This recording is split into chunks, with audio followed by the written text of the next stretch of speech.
There comes a time in everyone's life where we must face the truth. But what is the truth? Did existence really begin with the Big Bang?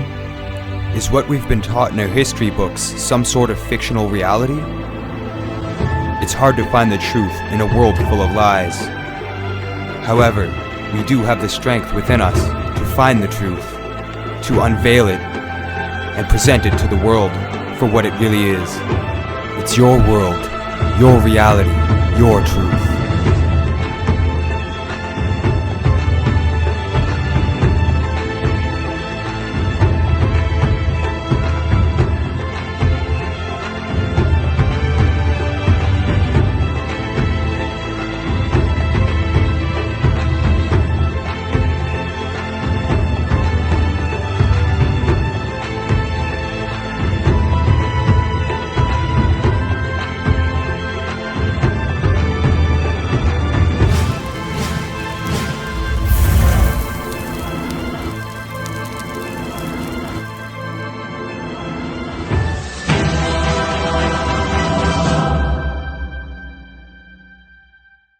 Welcome everybody to Unveiling the Truth. I'm your host Mark Howitt, and today's date is March 1st, the first day of March, and there's snow everywhere. Where I'm living, it's very chilly, very cold, and I know that's likely to be expected in Canada, but other parts in the world as well are also feeling the cold, the extended winter, as they say. I'd like to start off by thanking everybody and welcoming you to the show. First time viewers, anybody who hasn't checked out the show yet, thanks for joining. And also to all the people in the chat room who come and tune in every week in and week out. I thank you for your continued support and viewing, as well as to everybody who checks out the video and shares it to their pages and checks out the website, likes the pages and the broadcasts, as well as everybody who responds to the material that I put out. This one here, Hitler's Escape from Germany, is the 21st episode of Unveiling the Truth. We're coming along. I did do a couple midweek broadcasts, which I'll be replaying a bit later on. However, I do plan to continue doing that, not just on Saturday nights, but other midweek broadcasts as well, just to get some more information and material out there for you guys. There's so much stuff I'm wanting to tackle here on this show, so many guests that I want to get on. There's not possibly enough Saturdays in a whole year to do that, so I do need a bit of other broadcasts, which is why I am choosing to do other broadcasts, not just on Saturday nights. As well, I'd like to mention at the end of this show, a new show on the Truth Broadcast Network is starting, and that is Conspiracy Wire with Mike Pachesney. He's also the host of the Rundown Live, but anybody who wants to check the show out after this broadcast, it'll be starting at midnight, right after this one. So stay tuned after this show for an episode of Conspiracy Wire. I'm not sure if it's the first one, but I know it's a new show that Mike has out, and I'm going to check it out after the broadcast for sure. So I want to thank everybody for joining me today on Unveiling the Truth, and what an episode we have today. As you know, as I stated, Hitler's Escape from Germany, a very controversial and touchy subject. It's mixed. The opinions about this, the response was mixed, and this episode here is going to be a blue pill or red pill episode. You either take the red pill or you take the blue pill. That's the simple reality of it, folks. I've dug up a lot of information for this episode, and I don't want to waste any time really talking about it, just introducing it. I'm going to get right into things. So, as an introduction, what got me into looking into this? Well, I watched a documentary a few years ago, and it was titled The Two Deaths of Adolf Hitler. And that was actually a season finale, I guess. There was a series put out called The World at War, and they had a lot of episodes. And The Two Deaths of Adolf Hitler was the last episode of the series. And when I watched that, I was pretty amazed, you know what I mean, that there was two deaths of Adolf Hitler. That was kind of strange because I thought he died in the bunker. I thought he committed suicide by either shooting himself in the head or taking a cyanide capsule. That was my belief before watching that. After watching that episode, they were debating whether he killed himself or took cyanide, as well as the Russian account versus the German account. There was a lot of controversy there, and there was a dental assistant on that episode that said that she identified Hitler's teeth as being his, and therefore they claimed that it was Hitler's body. And then they took the parts of Hitler's remains, which was his skull cap, a jawbone. The Russians did, anyways, and they put that evidence under a vault, under a lock and key. So that was one of them, and then the other one was that they burned his body outside the bunker. It was very it's been a while since I watched that episode, and I couldn't find it on YouTube actually when I looked for it afterwards. But I do have a copy of it. I downloaded it a few years ago and managed to back it up on a disc so that I could watch it in the future. So I did watch that I guess a couple months ago. But the first time I watched that was a few years ago. And after watching that, I didn't really think too much of it. I thought, okay, well, there could be something here. I went on for a little bit of time without really looking into it again. But something made me trigger it in my mind again to think about this. Actually, recently, in the last few months, I've really been studying World War II, the different battles that happened. I'm actually 3/4 of the way through a book now called Stalingrad, about the Battle of Stalingrad. Definitely one of the most brutal battles of World War II. Hand-to-hand, close-range combat, door-to-door, room-to-room. And actually, that battle is essentially what the SWAT teams now use. They use that same kind of tactics in SWAT team training and stuff like that. Room to room, clearing rooms, clearing buildings, up to streets, and of course cities. That's what they were trying to do. But the German army couldn't get their tanks through the streets. There's a lot of obstacles and strategic problems the Nazi army had getting through Stalingrad, and that battle essentially crushed the Nazis and allowed the Russians to sweep through and topple Berlin later on. So that's definitely an interesting battle in World War II. But after looking into all these World War II stories and hearing veteran testimonies and stuff, and just what they went through, the profound warfare that they went through, I remembered about the two deaths of Adolf Hitler. So I started looking into it a little bit more, and I discovered a couple books actually on the subject, where there was claims that he escaped to Argentina or South America. That's one of the claims that I was seeing consistently in my research. So I wanted to prove this. I wanted to figure out if it was true or false. And after digging and digging and digging, this became something that I've been really focused on in the last couple of months. So I've been really focusing on this. Actually, I didn't order a copy of Grey Wolf. There's another book out there as well called Escape from the Bunker by Harry Cooper, who is a World War II veteran. He's especially knowledgeable in U-boats and submarines and such. So those two books, Escape from the Bunker and Grey Wolf. Grey Wolf is by Gerard Williams, who I was hoping to have on the show today. Actually, I sent him and Harry both an email to have them as a guest on the show today to talk about this subject. However, I didn't get an email back from them. Apparently, Gerard didn't even get an email, so I guess it got lost in thin air in transit somewhere. I don't know what happened to that email, but Harry Cooper never replied. I haven't heard anything back from him yet.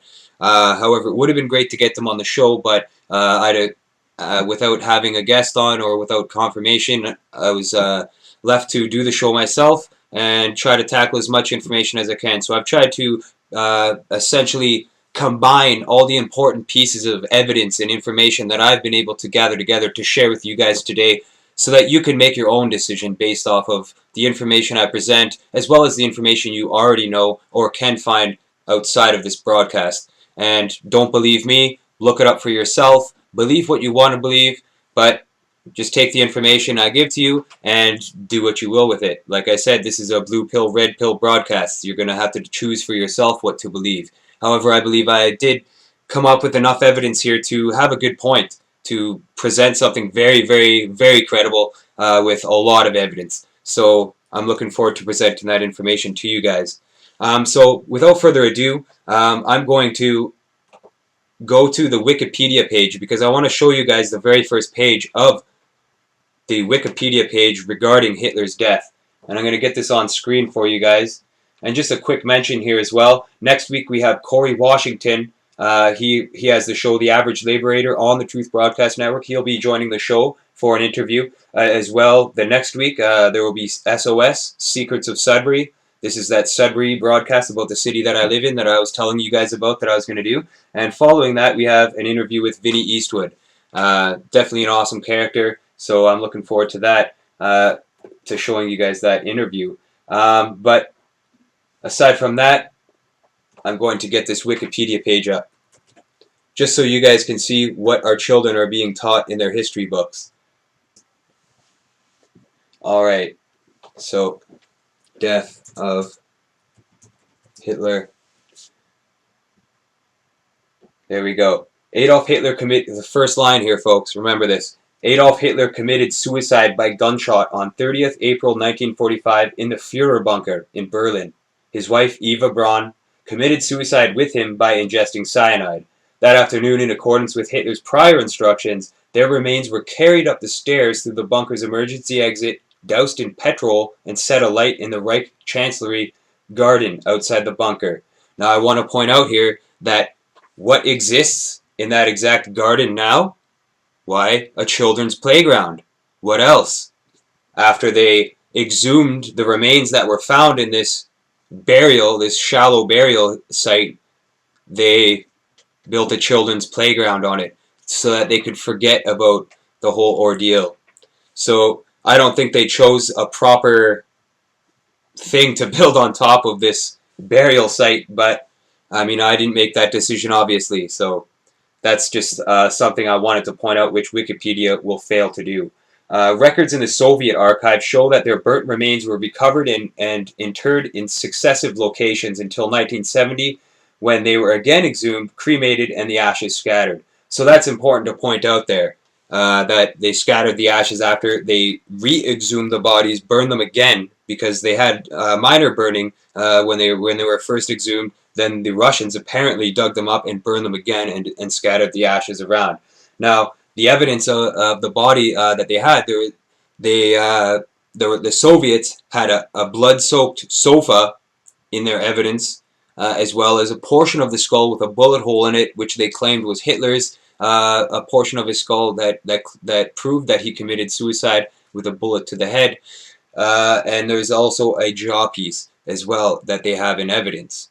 Now, they've had this evidence under a lock and key for quite some time now, and there's some damning evidence now proving that those are not the remains of Adolf Hitler, which I will show you. But first, before this, the history books are writing that he died on the 30th of April 1945 from suicide in his bunker. Now, you'll read this in pretty much any history book you find on the matter, on the war, which is interesting to point out. However, I did want to say that they say that he killed himself. This is the Russian portrayal of the story, that they found his body, etc., etc. And now there's images of the Russians with the apparent body of Hitler, because they claim that they found his body right away and pulled it out of the bunker.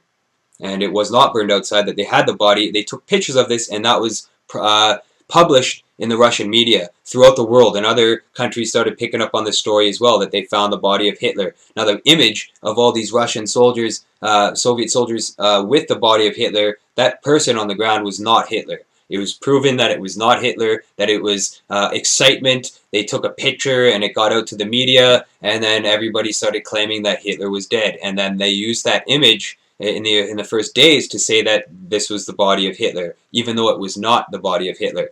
And it was a person that looked similar to Hitler, but definitely was not the. They did testing on it. They did facial recognition and everything, and it was definitely proven that absolutely it was not Hitler, which I firmly believe.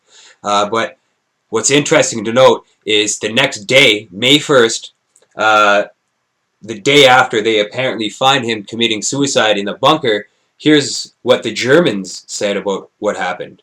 The Vanucht report, which was on the May 1st on the radio all throughout Germany, announced on German radio that Hitler died a soldier's death. he died in battle fighting. And that was announced on the radio by the Germans. So you have the Russians saying he committed suicide. You have the Germans saying that he died a soldier's death, that he died fighting till the end.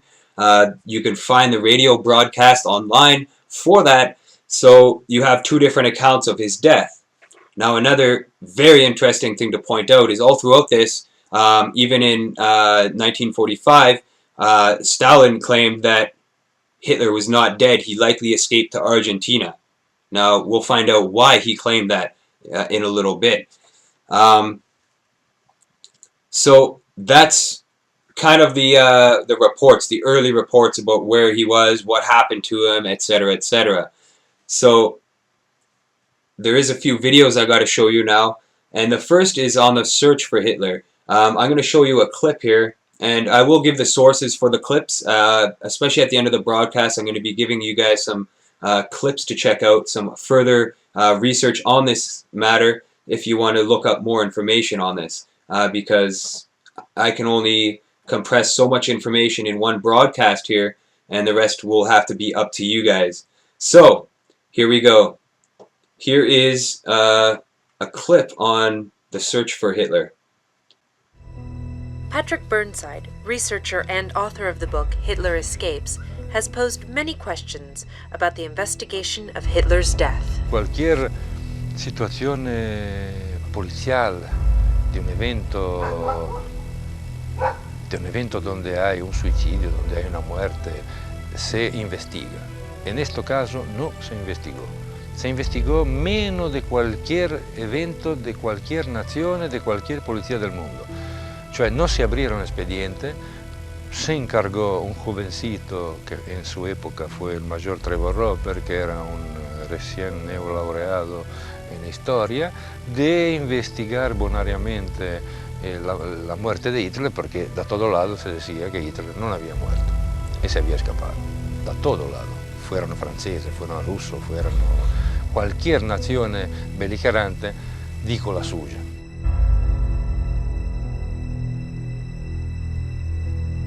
In a meeting between Stalin and American Secretary of State James Burns a few weeks later after the war ended, Stalin said, almost certainly, Hitler escaped to Argentina.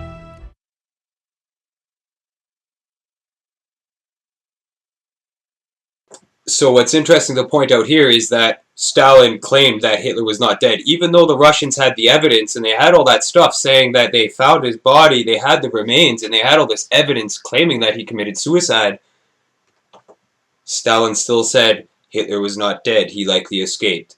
And he wasn't the only figurehead that was claiming this at the same time. So there's that. Now, it's really hard to say where to go with this, which direction to take. I do have a few directions I need to branch out to, but it all joins together in the end, I assure you. So let's talk about the evidence. So we have a portion of Hitler's skull, which is claimed to be Hitler's skull by the Russians. We have a blood-soaked sofa with a bit of blood on it. And we have a jaw piece. So let's check out the evidence, and let's see what we get out of that. Now this here is a portion from a Mystery Quest episode, believe it or not. Mystery Quest covered this subject and tried to determine information about Hitler's death to see if whether or not the stories were true, as well as they gained access. A scientific team gained access to the evidence in Russia for the History Channel to present on Mystery Quest. So they were allowed to go in and do some testing on these pieces of evidence, forensic testing, by the way, not just a couple people just doing whatever. And this is the actual tests here, and I think you guys are going to be shocked with what you find out.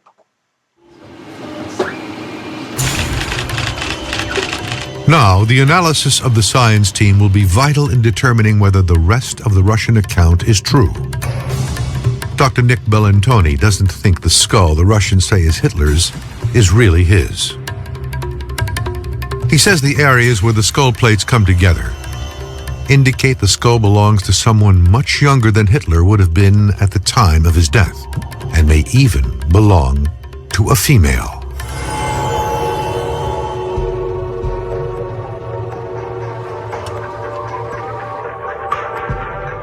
The team was able to extract something called allosomal DNA from the skull and blood evidence. This reveals a person's gender. In females, there are 2 sex chromosomes of the X variety. A male has 1 X and 1 Y as his sex chromosomes. The red boxes tell us what the computer says is there. First, the team looks at the DNA results from blood on the sofa. The blood sample contains predominantly male DNA. So the blood on the sofa came from a man. But whether it actually belongs to Hitler can't be proven without a DNA sample from a relative. While Hitler has living relatives in the US, they did not respond to inquiries from Mystery Quest. The team turns to the DNA result from the skull.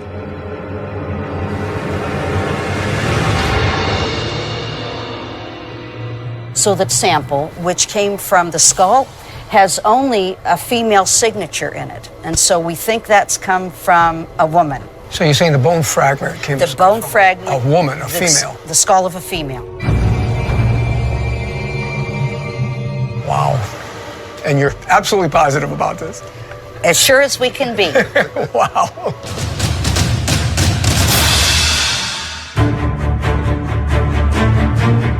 Mystery Quest has uncovered groundbreaking new evidence that calls into question the historical account of the death of Adolf Hitler.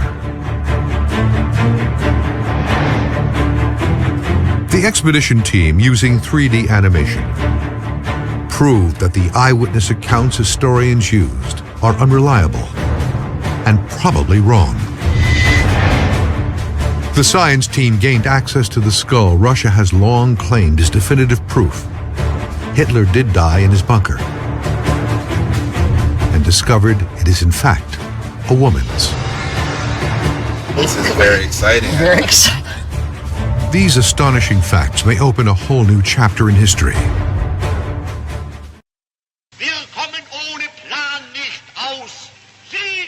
What happened the day the notorious Nazi dictator Adolf Hitler died? Over 60 years later, the mystery lives on. Hitler's only remains are his jawbone and his skull, both kept in an archive in Russia.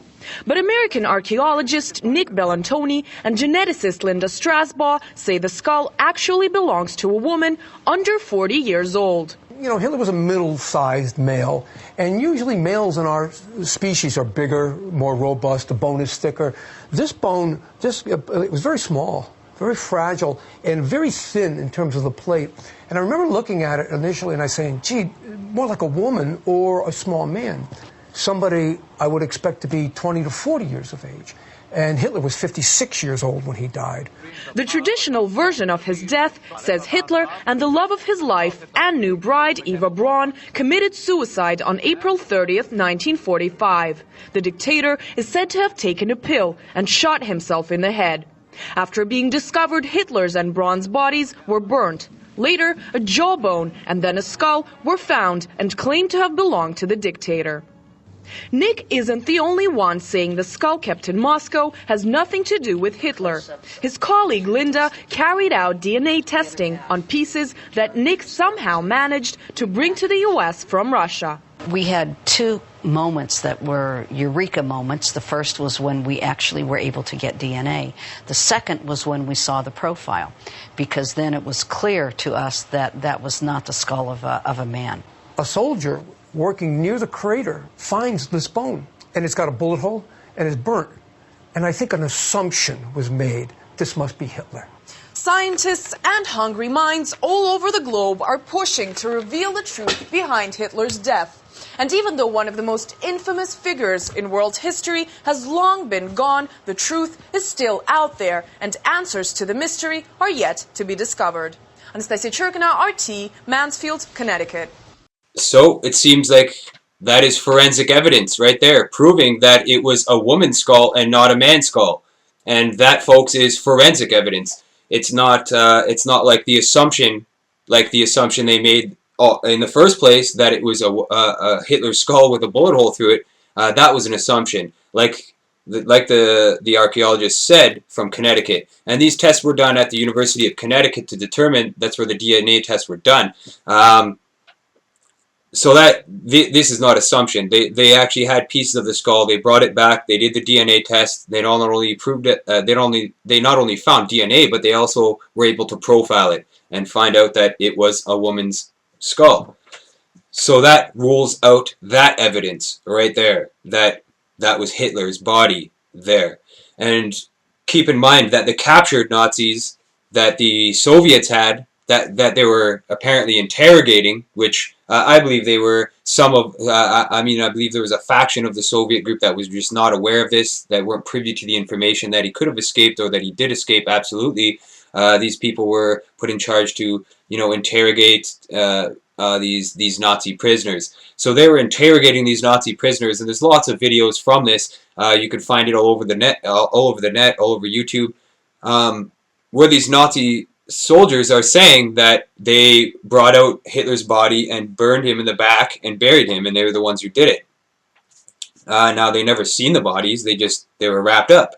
They didn't bother to look at the bodies. They were wrapped up in blankets, and they brought them out. So nobody saw the body of Hitler. I never saw the body of Hitler. You never saw the body of Hitler either. So how could you be so sure that that was Hitler's body? Especially now that we have forensic evidence saying that it was not. So there you go. For anybody out there who thinks that he killed himself in the bunker, there's a lot of evidence going to be thrown at you for the rest of this broadcast that's going to make you really think about where and what happened to Adolf Hitler. And I have witness testimony to show you guys. I have a lot of things to show you guys that's going to be quite interesting. So the broadcast did crash there for a second. I do apologize. That happens sometimes with the broadcasts I do, especially in regards to sensitive information like this. But it's expected, I guess. They don't like people talking about this stuff. But in any event, I wanted to discuss something. So after we discovered that the body of Hitler was not there, that it was not Hitler's body, we must move to the next thing. And the jawbone, by the way, is another interesting piece of evidence that people claim is proof that it was Hitler and all this stuff. However, when they found the jawbone, they looked for Hitler's dentist to find him to be able to determine if it was absolutely Hitler's teeth and jawbone. Now, Hitler's dentist escaped as well with thousands of other Nazis.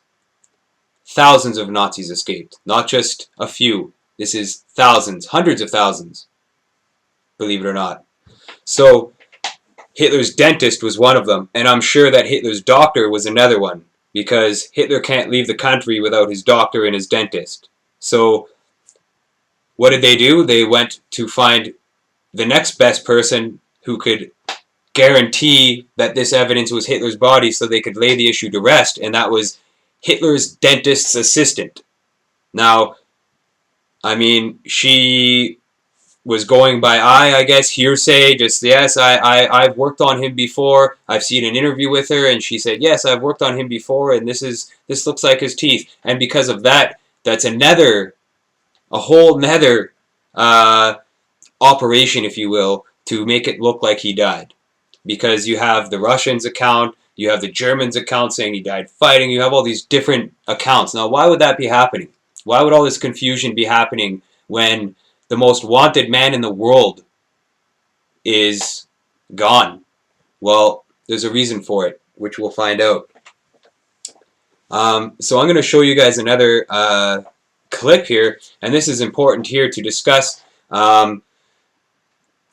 Many of you are familiar with Project Paperclip. Now, Project Paperclip essentially was an operation by the CIA where they allowed Nazi scientists and top-ranking Nazi officials to escape the Nuremberg trials, escape any penalties whatsoever for their involvement with what happened, with what the evidence that they were discovering there, and they let them walk, essentially. They let them assume new identities or keep their same identities and work under covert programs in America and other parts in the world, not just America. And what most people don't realize as well is it's underreported, I guess you could say, is that the Soviets also had their pick at these Nazi scientists. It wasn't just America. The Soviets also had their pick at these Nazi scientists, and that whole paperclip ordeal allowed these countries to gain top scientists because they were interested in Nazi technology. The Nazi technology at the time was severely advanced, more advanced than any other country in the world at the time, and these countries wanted to exploit that and gain control of the wisdom and the testing and the technology that they had. So they brought these Nazis over, and they did not have any penalties whatsoever. Paperclip covered them in that aspect. So when you have these agencies doing that, letting these people live and escape war crimes, there's an agenda there, definitely. And then you have these same countries saying that Hitler's dead, even though the evidence does not support that. So there's definitely a hidden agenda going on here, and it's up to us to figure that out. Otherwise, we'll never know. And knowing is only half the battle, folks. So I'm going to show you guys another clip here, a brief clip Dr. from something Gottlieb very used important. Nazi scientists and their state-of-the-art mind control techniques that And had this is been about perfected Project in Paperclip. concentration camps using victims of the Holocaust. General Dwight D. Eisenhower gave his personal approval to exploit the work and research of the Nazis in the death camps. The German doctors were brought to the U.S. and went to work for Project Paperclip. These men were insulated against war crimes charges. The Nuremberg prosecutors were shocked that the U.S. authorities were using German doctors despite their criminal past. Under the leadership of Dr. Strughold, 34 scientists accepted contracts from Project Paperclip and were moved to Randolph Air Force Base in San Antonio, Texas. These personalities began to work on human radiation studies, aviation medicine, microwave technology, and MKUltra mind control experiments. The authorization to hire these Nazi scientists came directly from the Joint Chiefs of Staff. The top military brass stated that they wished to exploit these rare minds. Operation Paperclip eventually recruited 9,000 Nazi scientists and technicians to help the U.S. destroy the USSR. Some of these scientists were known as programmers, people skilled in the art of breaking down and controlling the human mind.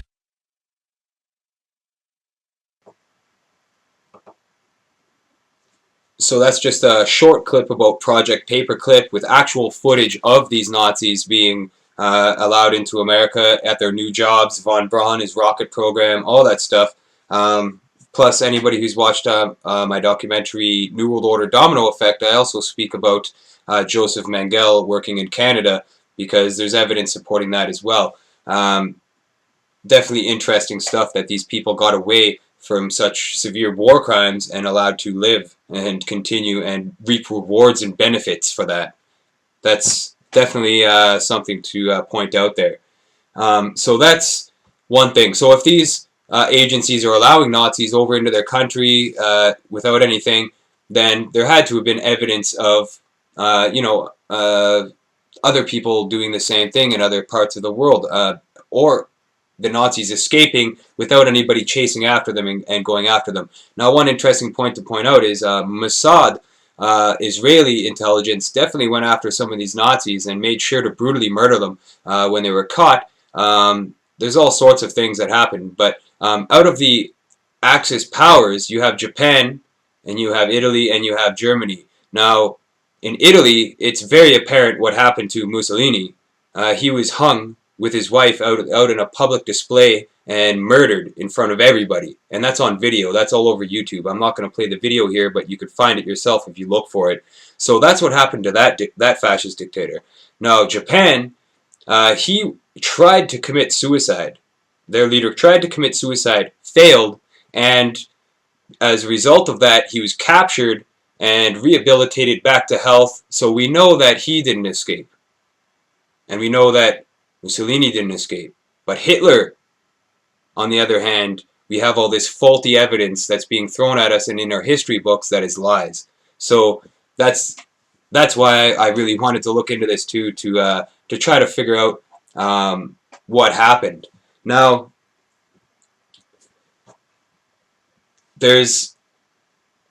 now we have to ask ourselves, what did Hitler do? How did he escape? Where did he go? These are important questions now, knowing the information I presented to you, which is where we're going to go. We have to figure out how he escaped. And there was a news report, actually, from a Nazi pilot. His name was Captain Peter Baumgart. And I couldn't find the clip. I mean, I could find it really quickly right now, but I do just want to explain it to you. Look it up for yourself if you have the time. Captain Peter Baumgart, Baumgart. He was a German pilot, and he claims that he flew Hitler to Denmark on April 28th, which is a couple days before they claim that he killed himself, and 3 days before the Nazis claimed that he died a soldier's death. So you have this pilot saying that he flew him to Denmark, and that is when you really start looking into this, that seems to be where everything is lying, or where everything is pointing to, is that this flight to Denmark, and then he escaped from U-boat after that. Now I'll get into that in a moment, but who was with him? Obviously Eva Braun was with him, as well his finance minister was with him as well. So that's very important, that the Nazi Minister of Finance, Martin Bormann, escaped as well with Hitler. Now, why would Hitler want to bring his Minister of Finance with him to escape Germany? Well, it's likely so that he could continue his finances, because you have to look at all the connections here, people. The connections between the Nazis and the Americans during World War II is absurd. What was happening is Americans were essentially supplying the Nazis with a lot of their materials for the war, and in turn the Germans were using it to kill the Americans. So the Americans were killing themselves for profit. And that's what war is all about. You control both sides of the war. On each side of the river is a bank, and there's a reason for that, because the cash flows down that river, and on each side there has to be a bank. Of course, that's the way it works. It's all subliminal occult knowledge right there. That goes back to maritime admiralty law and all that baloney. So that's very important to point out here. So you have this pilot who claims he flew Hitler to Denmark, and then there's a couple of U-boats that arrived on the shores of Argentina and surrendered themselves. Now there's a lot of activity on the coast there between Argentina as well as Antarctica. There was a lot of U-boat activity between there. Now these U-boats are numbered. There's U-boat number 530, and there was U-boat 977. And U-boat 530 arrived on the Argentinian shores in July 1945, and U-boat 977 arrived in August. So just a month apart there, two U-boats, which were Führer U-boats, arrived in Argentina and surrendered themselves suspiciously, I would say. Now, that proves that these U-boats escaped, and there's reports of up to 200 U-boats also escaped the war and just vanished. A lot of them were sank. A lot of them were later discovered as sank or destroyed or missing. There was a lot of these U-boats were later on to be found or reported for, but there is still to this day lots that are just missing. Nobody knows what happened to them. They're unaccountable, so that's very questionable. They did have a lot of U-boat activity there. And we're going to get into the Antarctica aspect later on in the episode towards the end, because that's very important in the grand scheme of this whole thing. So I definitely need to point that out. Now, why Argentina? That's got to be your next question. Why would Hitler want to go to Argentina? And I'm sure a lot of you listeners out there have heard that before, that Hitler escaped to Argentina, because, I mean, after speaking with a few friends, they even said, let me guess, he escaped to Argentina. And then they roll their eyes about it almost. You know, a couple of my friends did that because they just didn't know about all this information that I'm going to present them. That's the thing, right? You hear about it and then you think it's just some conspiracy theory, and you throw it away without even thinking about it or doing your own research. And that's all it takes. I mean, I was in that same predicament. before all this. I was like, okay, yeah, as I stated at the beginning of the broadcast, I believe that first that he did kill himself in the bunker, and I thought in no way that he could have survived or escaped or anything like that until I did the research. And that's what it takes in any situation. If you want to be informed about something, it's up to you to inform yourself. You can have sources of information, but ultimately it's up to you to decide. And that's why this broadcast is the blue pill, red pill broadcast. So I had to point that out again. So in Denmark, this pilot dropped off also General Romer and his wife, Eva Braun, and Baumgart disappeared in the 50s. The pilot that apparently dropped off Hitler after reporting these stories and stuff just vanished off the face of the earth. Nobody has heard from him since. He just disappeared, MIA, whatever you want to call it, or he was killed off so that he would stop talking about this. That's my opinion. That's what I personally believe. Now, I kind of getting off track here. I got to go back for a moment to talk about the connections between the U.S. and the Nazi Party, which are very, very profound. You also have Prescott Bush, George Bush's grandfather. He was also funding both sides of the war. He had investments in Nazi Germany. Some of the biggest companies as well that we know even today were active in World War II, including IBM. IBM was essentially the ones who gave the Nazis their tracking technology to track all the prisoners in the concentration camps, to keep their numbers, to keep track of it, because the Nazis did keep really good records, and IBM is a big help to that. Also, Ford Motors. If you look at Henry Ford, he was honored by the Nazi Party, actually. So you have this massive connection. There's a lot of Americans that are actual Nazis. They're Nazi supporters. They love it. They've always been into that. Even some of the monarchy are really into Nazism. So you have all this stuff. So why would they be supporting Nazis? That's the question, right? But other companies, ITT, as well as ThyssenKrupp, which is still in existence today. Steel manufacturing company, also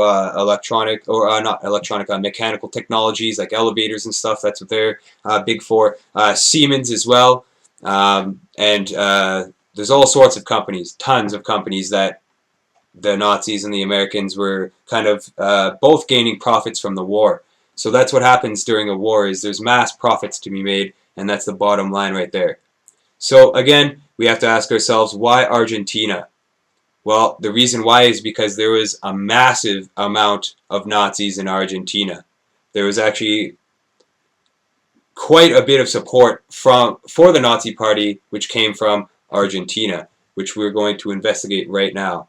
I would say I'm going to play this clip first, because this is about the Eichhorn family, and they were definite supporters of the Nazi Party.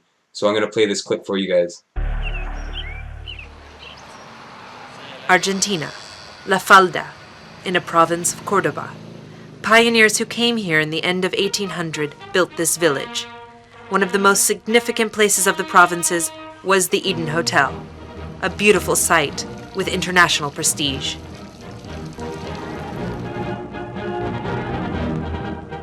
En esa época el Eden Hotel recibió a Reyes, presidentes, Einstein. Era conocido internacionalmente por el prestigio que tenía. La Falda era un búnker nazi, eso era obvio. Cada vez que Alemania ganaba algún país o tenía alguna victoria, había fiesta, y aparte que se festejaba fuertemente en el Hotel Eden.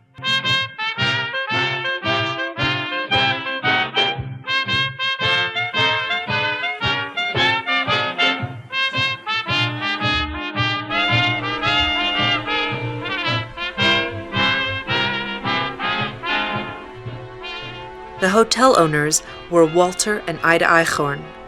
They were supporters of the Nationalist Socialist Party in Germany and personal friends of Adolf Hitler. Esta gente se carteaba con el Führer y periódicamente esta gente viajaba a Alemania. Por lo menos 2 veces al año iba a Alemania. ¿A qué iban? No le podría decir. Hay gente que dice que iban a darle dinero para la campaña.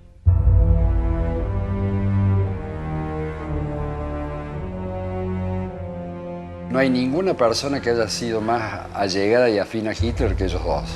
O sea, había una relación ahí muy loca, o sea, muy profunda, y a mí no me cabe ninguna duda que Hitler pudo llegar a donde llegó gracias al apoyo de ellos. Hitler le mandó de regalo un Mercedes-Benz, que fue el primer Mercedes-Benz que vino a la Argentina. Un regalo personal de Adolfo Hitler a la señora Ida Eichhorn.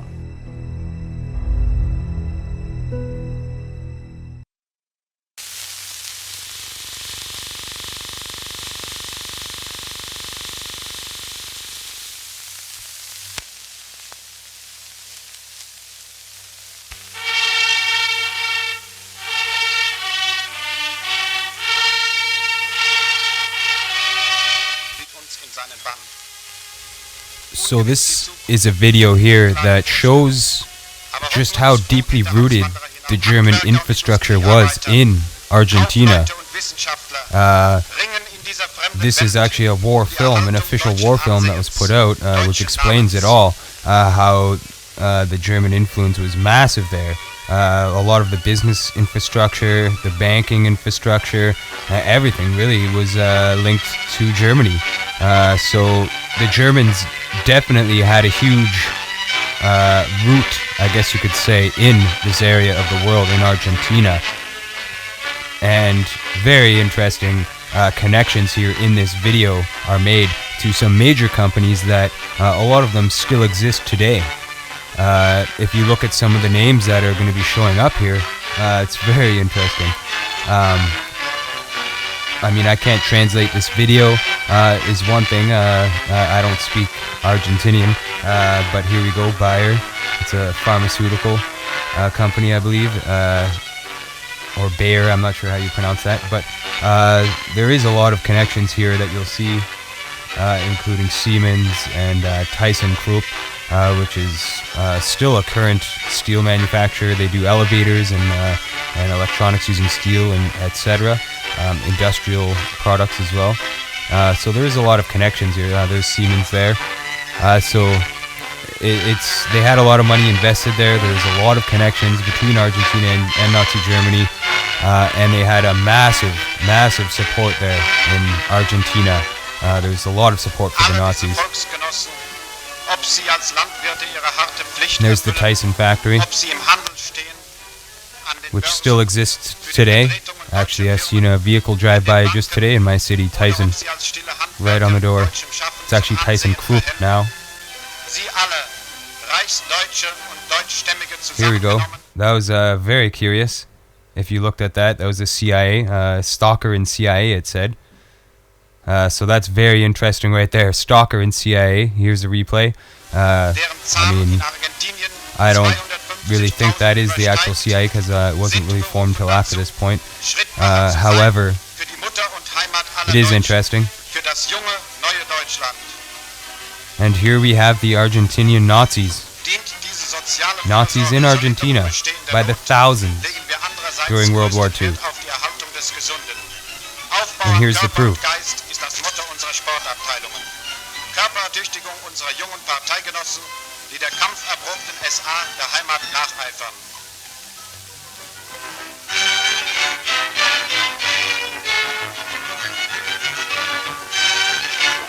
And here you'll notice the swastikas, the armbands. They are wearing Nazi uniforms. And these are Argentinian soldiers that are Nazis. So it's no wonder that a high-ranking Nazi officer would feel safe in Argentina.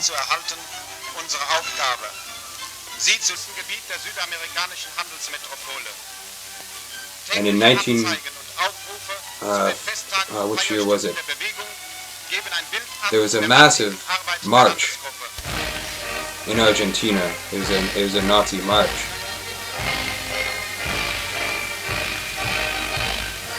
This is it. This is scenes from it.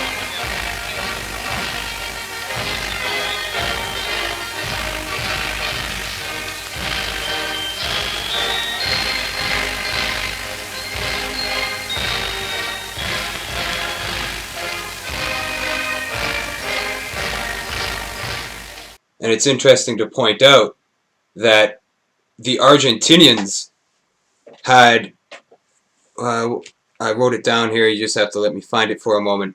The Argentinians had 30,000 Nazi members in the Patagonian sovereign state. The Patagonian was actually its own sovereign state that was a Nazi state in Argentina. And they had 30,000 members, which is where that hotel which you just saw was from. And this is why Hitler would be so welcome there.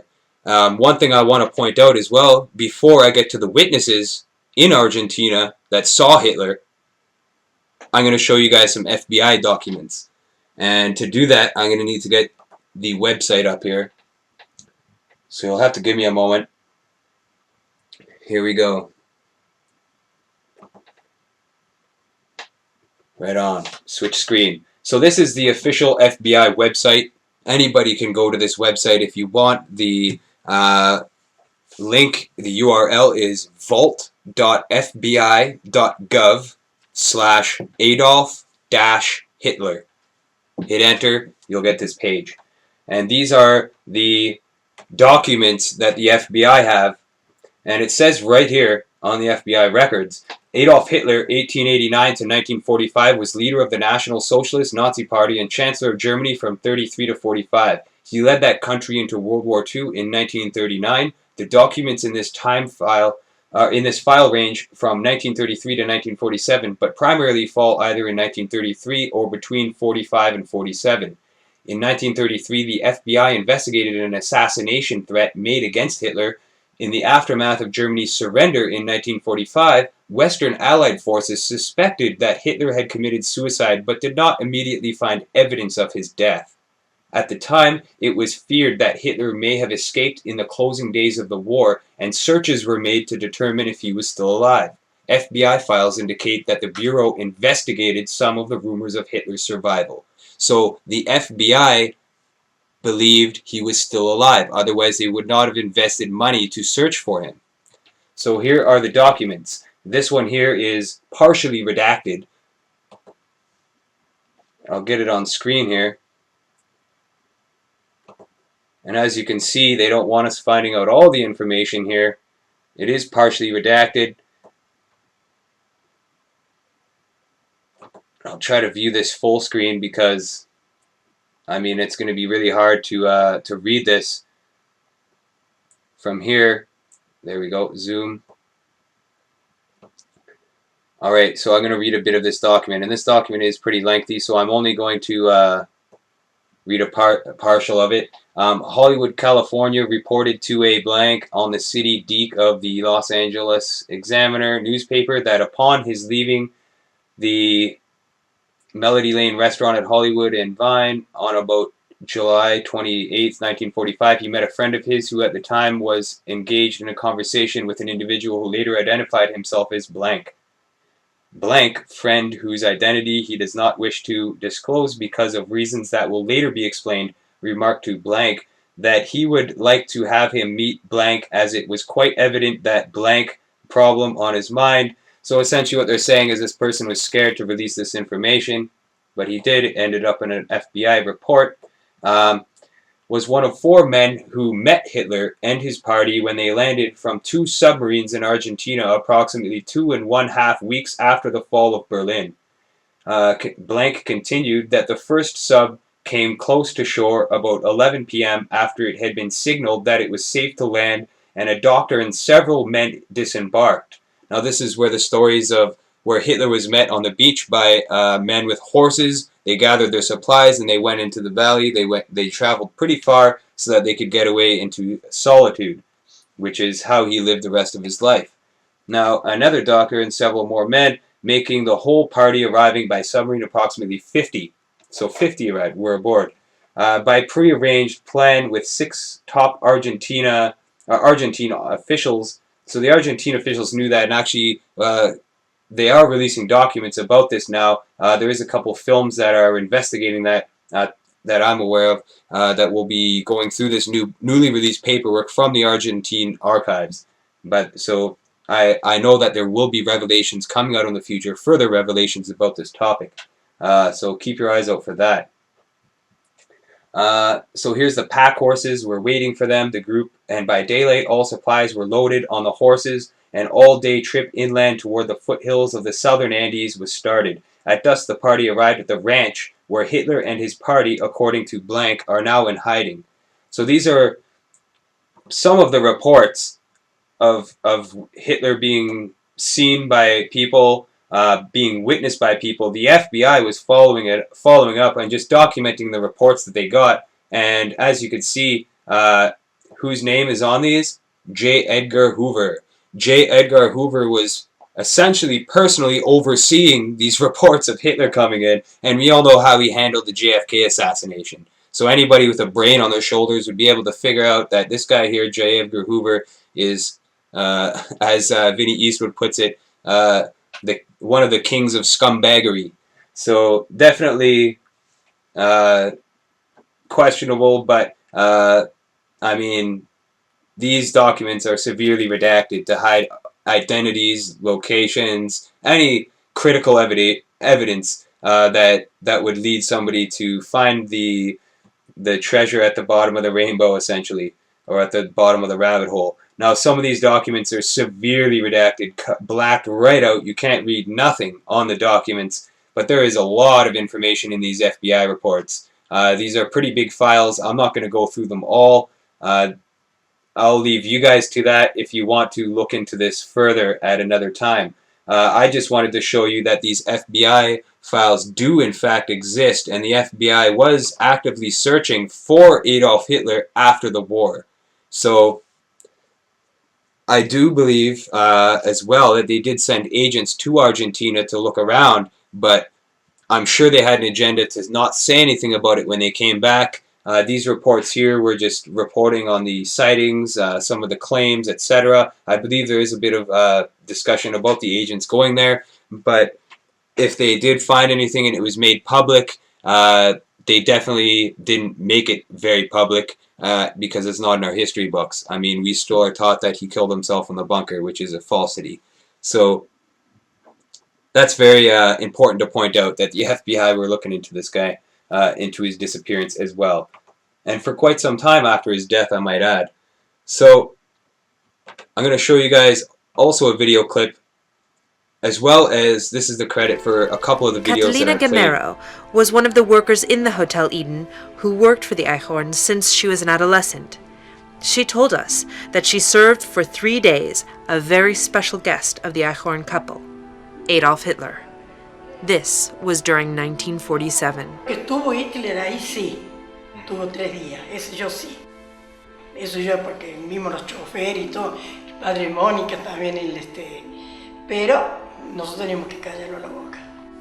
O perdíamos el trabajo, y después lo agarré a Luis yo, y le digo, che Luis, cállate, me dice, no digas nada. Y si usted, ahí había foto de él, y después uno por más que no tenga video. Additional to Gamero's testimony, there is the testimonial of Hernan Ancin, who is a carpenter of Antarctica village, a Nazi leader in Croatia, who lived in Mar del Plata, Argentina, during the 1950s. Hitler. Y debe de haber sido fines del 53. ¿Y en qué circunstancias? Vino ahí, venía. ¿A dónde? Al edificio a hablar con Pavelic. Venía caminando con los 3 guardaespaldas y la señora. Prácticamente lo traían caminando, ¿no? Que apenas caminaba él. Tenía la misma pinta. La misma, de blanco, pelo corto, tipo militar, cortado, sin bigote. Bueno, ahí estuve yo conversando, me invitaron a sentarme en la mesa, me convidó la señora de Pavelic con un café. Hitler estaba tomando café con alguna bebida más con Pavelic. Y yo ahí le conté. Entonces, Pavelic le dice a Hitler, es el carpintero, dice, que me hace la carpintería en el edificio. Entonces Hitler me miró y me hizo una reverencia así, en esta forma. Un saludo, ¿no? Más cerca de él. Estuve tomando café, inclusive. ¿Usted está convencido que era Hitler? Sí, sí. The testimonial we saw asked the question, if Hitler understood the end of the war was approaching, Did he decide to leave the country? Patrick Burnside is sure that Hitler escaped to South America thanks to the German infrastructure, who received the permission and facilities of Argentinian General Juan Perón. Hubo un preparativo en los años 45 para crear un lugar seguro manejado por a sueldos de los servicios secretos alemanes, crear un hábitat favorable por un eventuale desenlace no favorable a Hitler. Pero los documentos liberados, docenas, indican que Hitler y su señora, llamámosla así, llegó a la Argentina con 2 U-Boot, una noche de mediados de julio de 1945. No, pero él de Manuel murió en Argentina, eso yo lo apuesto. Porque él daba vuelta acá en la Argentina, él no se fue de acá. Y él no murió allá en Alemania tampoco. Todo indica que hubo años vivido en un lugar apacible, rodeados de seguridad, de bosques impenetrables, alejado dalla civilizzazione, e tranquillo, vivió tranquillo. As we saw from testimonials of different researchers, Adolf Hitler died a natural death in Argentina sometime during the 60s. Until now, no one knows where he's buried. Lo de Trevor Roper, The Last Day, tendría que ser The Last Year of Hitler en Patagonia, no los últimos días en Berlín. Revealed will expose for the first time personal accounts and original data that supports the possibility of the world's most evil man spending his final years in utter tranquility in Argentina. And this is the documentary here, Revealed, Hitler in Argentina. And that documentary is expected to be released in May 2014. And that promo video that you just watched, or a clip from it anyways, it wasn't the whole promo video, but that was a clip from it, that was released a couple years ago, I believe in 2012. So it has taken quite some time for this film to surface itself. And it was made by a couple Israeli filmmakers, which is interesting. But they did go there and they interviewed these witnesses and tried to piece it all together. And they also are the ones who were getting documents that were released from the Argentinian government. So I believe those documents will probably be in the documentary when it is finally released. And I'm really looking forward to that film because it's the first of its kind, in my opinion. I haven't seen any films relating to anything like that. So that's definitely important to point out. And I did want to credit that source, Revealed, Hitler in Argentina. It's looking like it's going to be a good film for sure. Now, in Argentina, he would have been safe. As you've seen, he had associates there. They had a lot of support for the Nazis there. And if you look on the map, I should bring one up on the screen here, actually. I'll do that off to the side here. But if you look at a map, Argentina is strategically located, essentially. It's not really near much except Antarctica, the tip of it, which is another topic we're going to get into in a minute there. Definitely needs to be discussed. So,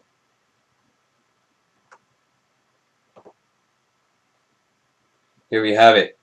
Argentina right here. And it doesn't show Antarctica. But Antarctica is down here. There's a strip of islands here, which includes the Falkland Islands, which there was a war there in 1982. The Argentinians went there to try to take it over from British Crown. And there was a battle that ensued. It wasn't a major war, a huge world war or anything like that, but there was some casualties, and that's quite interesting that there was a war there. But there's a strip of islands here that go right down to the tip of Antarctica. And a lot of maps actually, curiously, don't show Antarctica. And I think there's a reason for that, which I'll explain in a moment, momentarily rather. It's not even listed on here. It is a continent. one of the entire continents on the earth is not on a lot of maps. So you have to ask yourself why. I mean, here we go. This one here shows it. So I'll get this one. This one's a bit more precise and accurate. I mean, I got a big map behind me, but I'm not going to go back there. It'll be hard for you guys to see. This is a lot easier here. But here you go. Here's the tip of Argentina. There's a strip of islands here. There's also this tip that comes out from Antarctica here, almost connecting Argentina with Antarctica. This whole zone here. And this is where the U-boat activity was. There was tons of U-boat activity found in here. Nazi U-boats. The U-boat number 530 and 977 surrendered themselves to the shores of Argentina here, apparently after being in this region for some time, and that was after the war. So that's very important to point out as well. That's as far as I can zoom in to show you guys that there's not too much of a space there between those two. Perfect area for that. So why would the Nazis be so concentrated in this area? That's another question you must be asking yourself, is why that area? And there's a good reason for it, which happened even before the war, which I'll show you. But first I want to get an author. I found a portion of an interview of Gerard Williams. I wanted to have him on the show here, but I did find a news clip of him speaking and presenting some of the information about Hitler being in Argentina. Now, he has a book called Grey Wolf. I would encourage anybody out there to get a copy of that book if you want to read more about this subject. I'm definitely going to be ordering a copy of that book from Gerard in the next couple of weeks. I was speaking to Gerard earlier today, and I definitely think he's, definitely a scholar on this subject. He knows a lot about what he's talking about. He's dedicated a lot of his time into researching this subject, so I would consider Gerard to be an expert on this. He also did a couple good interviews, which you can find on YouTube if you want to look it up. He's a credible source, in my opinion, for this kind of information. So definitely check out Gerard Williams and his book, Grey Wolf. Definitely a compelling As we got book. into it, and the more times we visited here we go. Argentina, the more I'm people gonna we get, met in this video Argentina, of the him more on files board we here. discovered, the more newspaper reports we looked at from the time. It became pretty obvious that the death in the bunker was nothing but, well, fiction. Or maybe somebody died in the bunker, but it wasn't Adolf Hitler. Or is it that that's what a lot of people would have liked to have believed, and that's how they would have liked the history to be written? And we remember how Hugh Trevor Roper was duped by the Hitler Diaries. Yeah. I mean, I have no idea why Hugh Trevor Roper was actually chosen by the secret services to do the death of Hitler. I mean, the guy was an Oxford academic. He had been listening to radio inserts all war, and yet they put him into Germany and Berlin to write the definitive intelligence report on the death of Hitler. Why they didn't put Scotland Yard in, or some of the best detectives of our time, I don't know.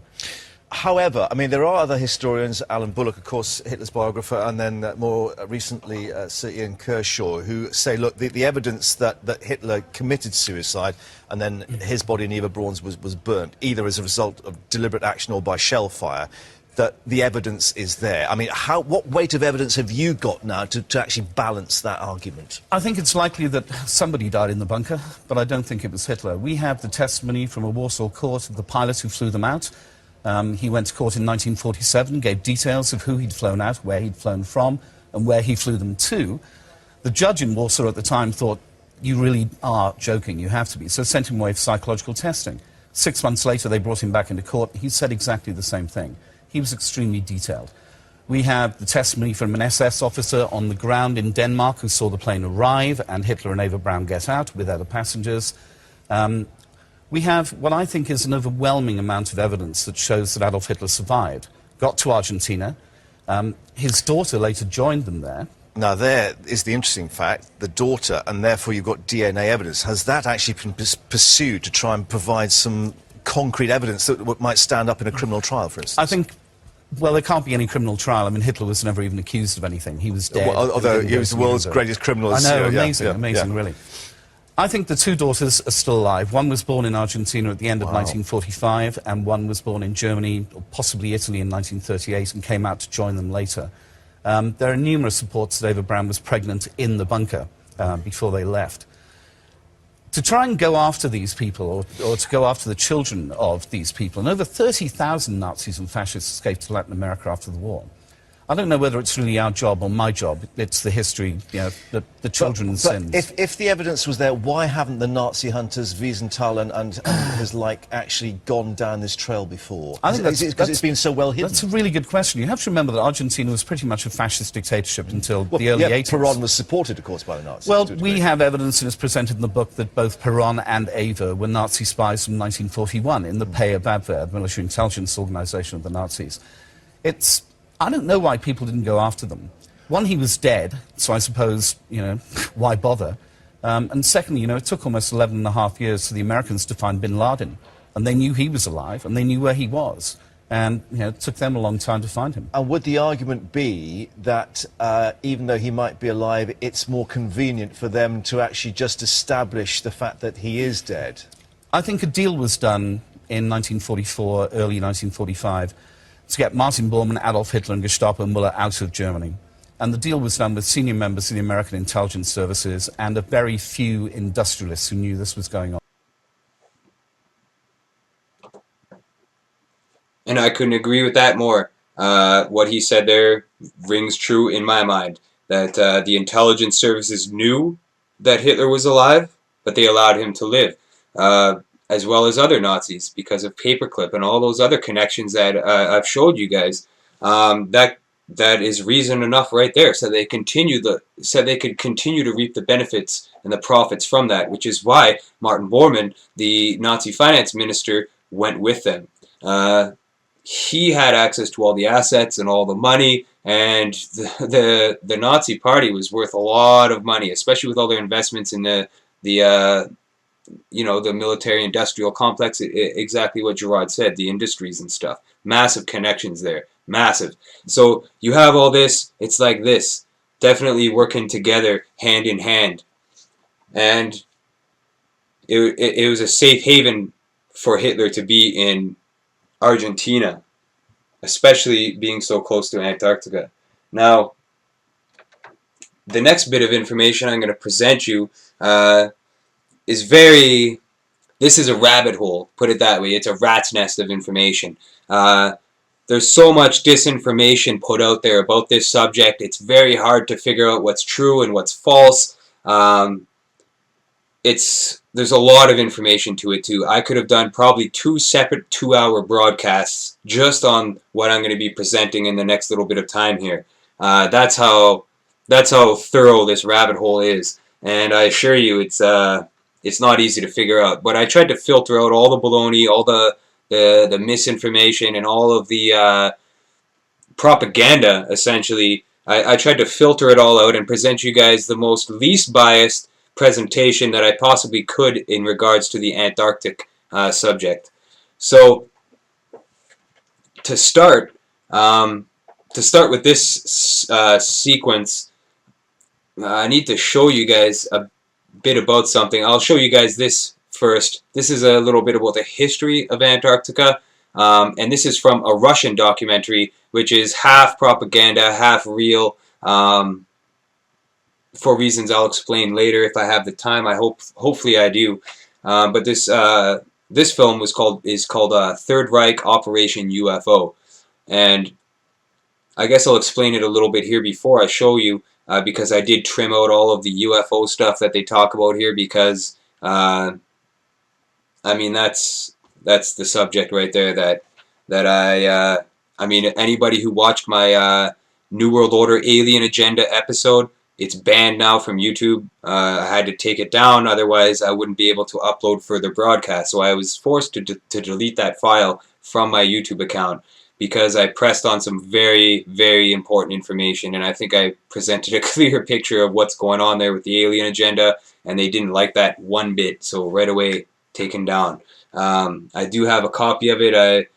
I'm going to try to get it on torrents or something so that the information can spread out there, because I think that was probably one of the best broadcasts I ever did, I think, just in regards to presenting information and weeding out all of the misinformation and propaganda and lies and deceptions and fictional reality that they've created for us to, just haphazardly believe in and all that kind of stuff. So I trimmed out a lot of the UFO and the saucer stuff in regards to this, but in prior to World War II, just prior to World War II, a Nazi expedition was sent out to Antarctica to claim land there, and they did claim lots of land in Antarctica. The Nazis did claim quite a bit of land, and one of the portions of land was called Queen Maud Land. And I'm going to show you guys this before I show you the next video clip. This is an area called New Swabia, and I usually hate Wikipedia. I mean, Wikipedia has some good information, but a lot of it is just meant for lies. But this is right here. You can see the Nazi flag, and this is right here. This is the area of Antarctica that was claimed by the Nazis, and it's not only that place that was claimed by the Nazis, but tons. And here you go. There's the history of Antarctic expeditions. But these are all of the monuments right here claimed by the Nazis in Antarctica. That's a huge chunk right there. That's a lot of landmarks and land masses that were named that still have these same names, some of them. So there's a connection. And this is the symbol of the expedition, 1938 to 1939, as I said, just prior to World War II. And they boarded the MS Schwaberland. This is 1938. This is one of the ships that transported people over there for this expedition. And there you go. The Deutsche Antarktische Expedition. So you can check out this Wikipedia page if you want. This landmass was called New Swabia, and it says right here, this is the there it is. It's as a Norwegian dependent territory. New Swabia was explored by Germany in early 1939 and named after that expedition ship, itself named after the German region of Swabia. And that wasn't the only place that the Nazis claimed, by the way. There was other places in Antarctica that they claimed. Now, look at that. There's Argentina, and there's a very close distance between them right there. So,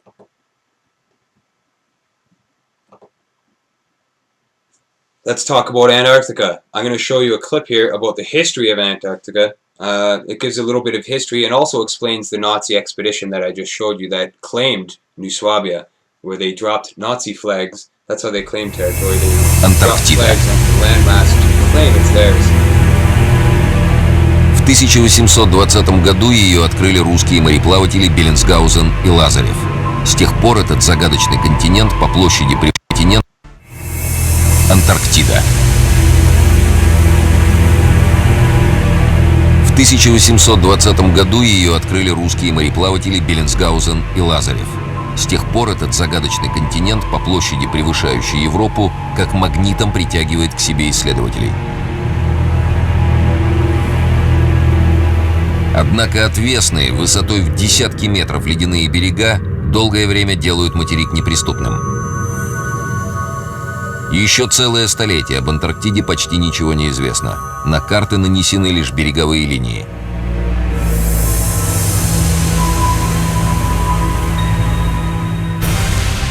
И вдруг к далекому и бесполезному ледяному континенту проявляет непонятный интерес Германия.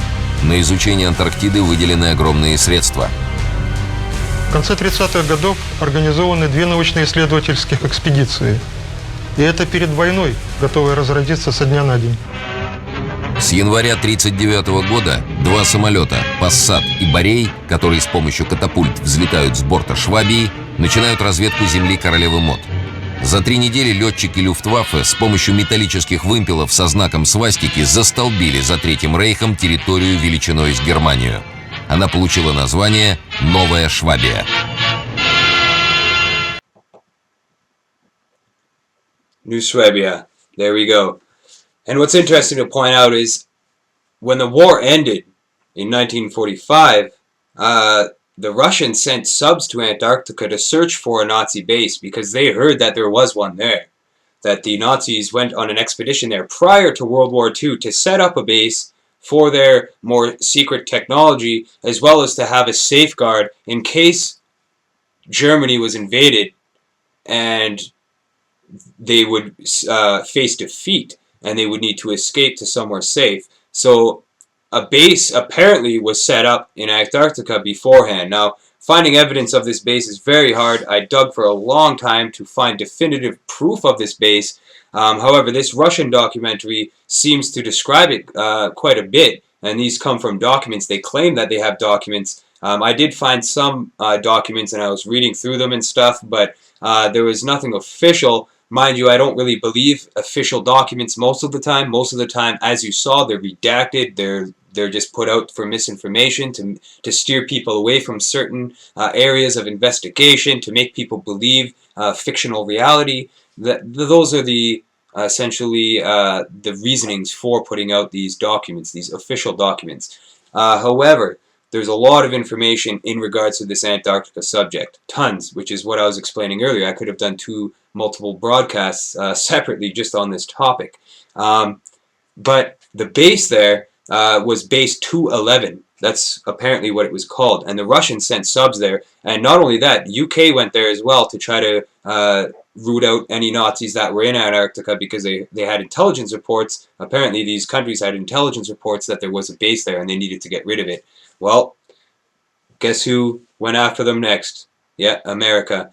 They went after them, and they sent a very well-known pilot at the time. His name was General Byrd, Admiral Byrd, actually. Sorry. They sent him. He was very well-known in the day. He was. It's said that he was as famous as Elvis at the time because he flew the poles, North and South Pole. He was a pilot that was known for navigating and discovering new land masses, claiming territories, all this stuff. And they sent him on a top secret investigation of Antarctica, and this is where it gets very interesting, folks. So here's a little clip on base 211. Судя по обнаруженным документам и воспоминаниям участников событий, нацисты на самом деле создавали в Антарктиде сверхсекретную базу. Она носила кодовое название «База 211». Уже с начала 1939 года между Антарктидой и Германией начинаются регулярные рейсы специально переоборудованного исследовательского судна «Швабия». На землю королевы Мод перевозится горнопроходческое оборудование и другая техника, в том числе рельсовые дороги, вагонетки и огромные фрезы для проходки тоннелей. Туда же прибывают ученые, инженеры, высококвалифицированные рабочие. Для чего Германии была нужна столь удаленная база? Предположения высказываются разные. Одни полагают, что с ее помощью немцы хотели контролировать южные моря. Другие считают, что Германию привлекали полезные ископаемые Антарктиды, особенно уран, без которого невозможно создание сверхоружия. А кто-то утверждает, что на случай проигрыша в войне в Антарктиде готовилось убежище для элиты Третьего Рейха. И что якобы уже с 1942 года в Новую Швабию началась переброска ее будущих жителей. Не только ученых и специалистов, но и представителей нацистской партии и государства. И что туда же из Германии переносятся некие секретные производства.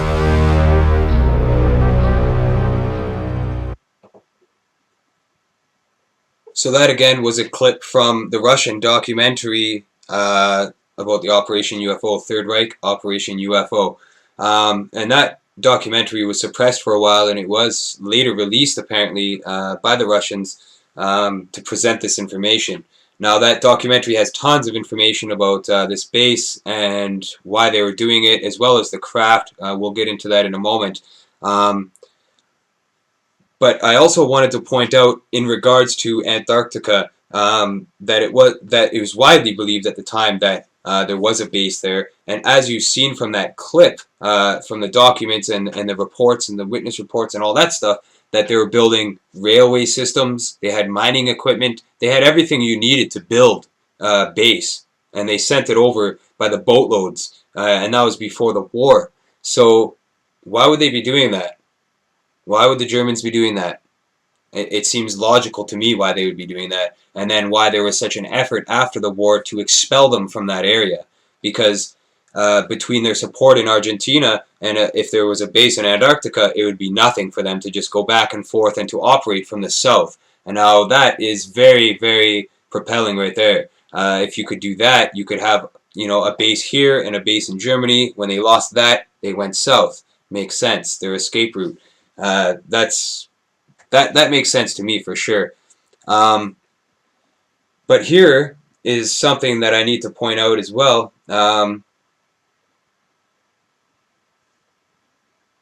Right here, this is about the submarines and the U-boats. I did mention, and you've seen in a couple clips, that they mentioned about the U-boat activity around Antarctica as well as Argentina. Now, here's a clip about Antarctica. Давно в Антарктиде под километровым слоем льда обнаружены огромные озера. Температура воды в них плюс 18 градусов. And it was a very strategic location, militarily speaking, as well as resources, because there's plenty of resources there.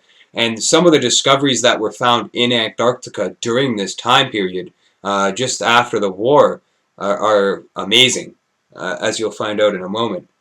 But here is a clip on the actual landmass and the strategic area of Antarctica for building a base. Very, very interesting here. Давно в Антарктиде под километровым слоем льда обнаружены огромные озера. Температура воды в них плюс 18 градусов. Над поверхностью воды находятся куполообразные своды, заполненные теплым воздухом. Не исключено, что из этих озер, постоянно подогреваемых снизу, в океан вытекают настоящие реки теплой воды. За тысячи лет они могли создать подо льдом и под землей огромные туннели, вполне пригодные для устройства тайных баз. Со стороны океана, поднырнув под прибрежными льдами, туда может спокойно зайти любая подводная лодка. Вот вам и готовая база. Без штормов и полярных холодов. Абсолютно скрытая от постороннего глаза. Вне досягаемости для любого противника. Absolutely.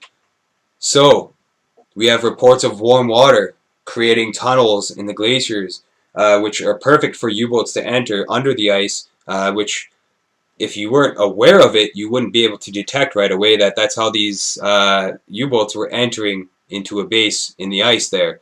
As well, it would be perfect to build under the ice because of how thick the ice was, and still is. I mean, that's very, very interesting. And now in Antarctica, you have the globalists with their grip on that area.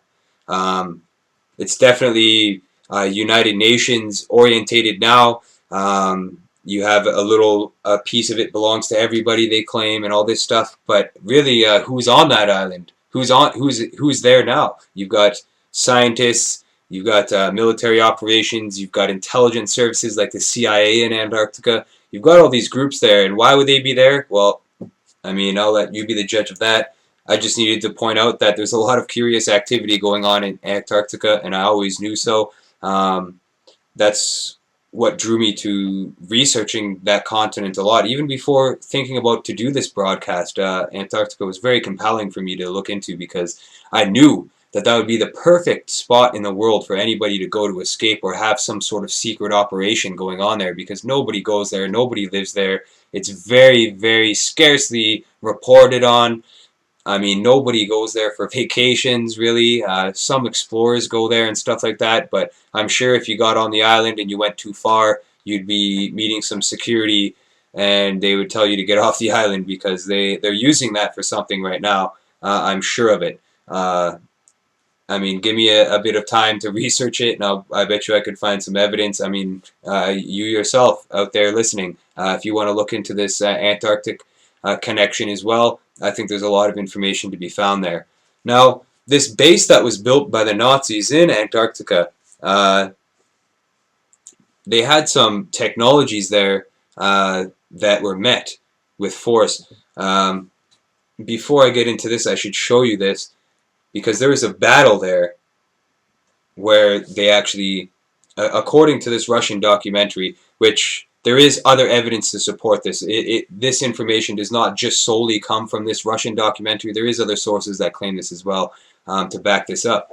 But there was a battle there with Admiral Byrd's fleet. Now, the United States, and funded by by John D. Rockefeller, by the way, funded this campaign for Admiral Byrd to go there, bring a fleet. They said it was for scientific study. They said that was the reason for the operation. And this operation was called Operation High Jump. Now, there's tons of information about this. There's even a documentary. It was put out by the government, and it's called The Perfect Land, I believe it's called. I don't have it offhand here on the computer, and I didn't write the name of it down here, unfortunately. I'm pretty sure it's called The Perfect Land, or The Secret Land, sorry. It's called The Secret Land, and you can check that out on YouTube. It's an actual authentic military film that was put out by Admiral Byrd and the government to show what they were doing there. Now, it does show clips of them landing in Antarctica and, doing some certain things. It was supposed to be an 8-month expedition. Admiral Byrd was to go there for 8 months and photograph the entire coastline of Antarctica and check it out and do all this stuff. And this was right after the Russians went there and UK went there to try to expel this Nazi base, apparently. So then the Americans send Admiral Byrd over with 4,000 troops.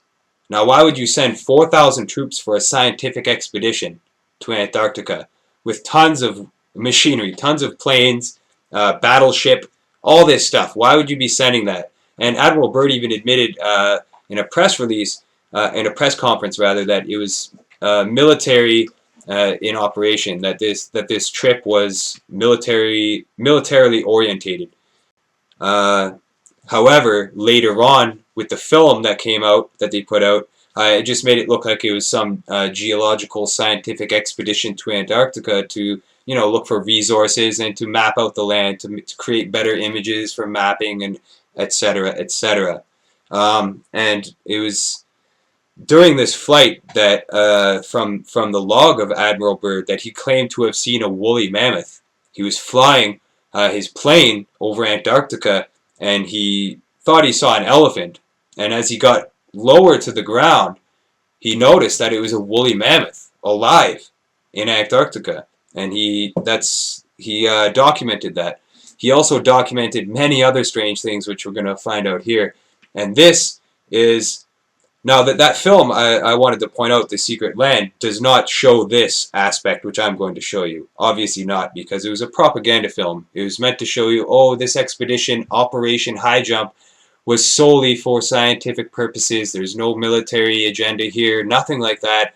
That was the cover story. So they put out the film just to make sure that the American public as well as the world believed that it was, it wasn't a military operation, that they weren't going there to expel Nazis, put it that way.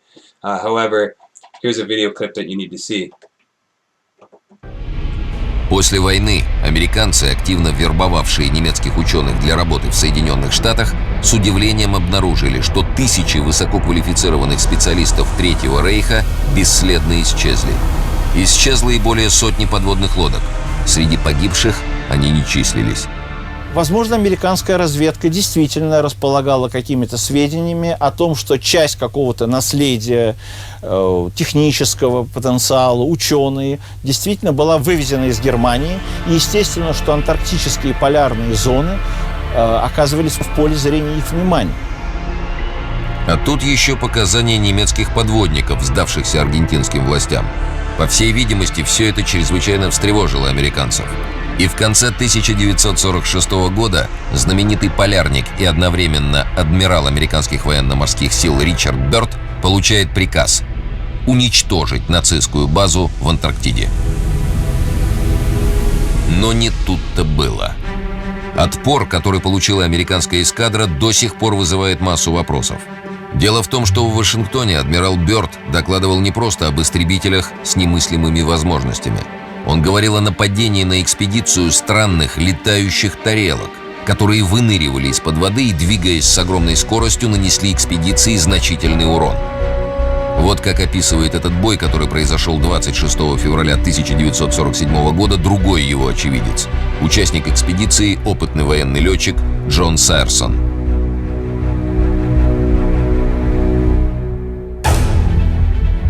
Они выскакивали из-под воды, как угорелые, и проскальзывали буквально между мачтами кораблей с такой скоростью, что потоками возмущенного воздуха рвало радиоантенны.